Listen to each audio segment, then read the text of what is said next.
ଭାରତର ପ୍ରଥମ ଯାତ୍ରୀବାହୀ ଟ୍ରେନ୍ କେବେ ଚାଲିଥିଲା? ଭାରତର ପ୍ରଥମ ଯାତ୍ରୀବାହୀ ଟ୍ରେନ୍ କେବେ ଚାଲିଥିଲା? ଆନ୍ସର 1853 ମସିହାରେ। ନେକ୍ସଟ କ୍ୱେଶ୍ଚିନ୍, ଭାରତରେ ପ୍ରଥମ ଟ୍ରେନ୍ କେବେ ଚାଲିଥିଲା? ଭାରତରେ ପ୍ରଥମ ଟ୍ରେନ୍ କେବେ ଚାଲିଥିଲା? ଆନ୍ସର 1837 ମସିହାରେ। ନେକ୍ସଟ କ୍ୱେଶ୍ଚିନ୍, କେଉଁ ଦେଶ ସର୍ବାଧିକ ଅଣ୍ଡା ଉତ୍ପାଦନ କରିଥାଏ? କେଉଁ ଦେଶ ସର୍ବାଧିକ ଅଣ୍ଡା ଉତ୍ପାଦନ କରିଥାଏ?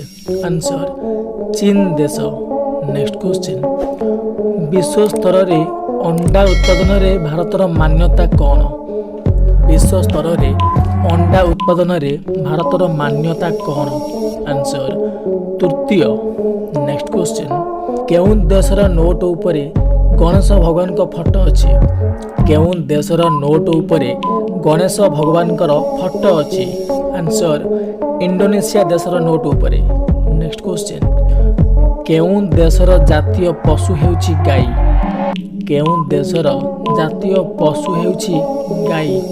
ଆନ୍ସର ନେପାଳ ଦେଶର। ଭିଡ଼ିଓ ଭଲ ଲାଗୁଥିଲେ ଆମ ଚ୍ୟାନେଲକୁ ସବସ୍କ୍ରାଇବ୍ କରିକି ରଖନ୍ତୁ।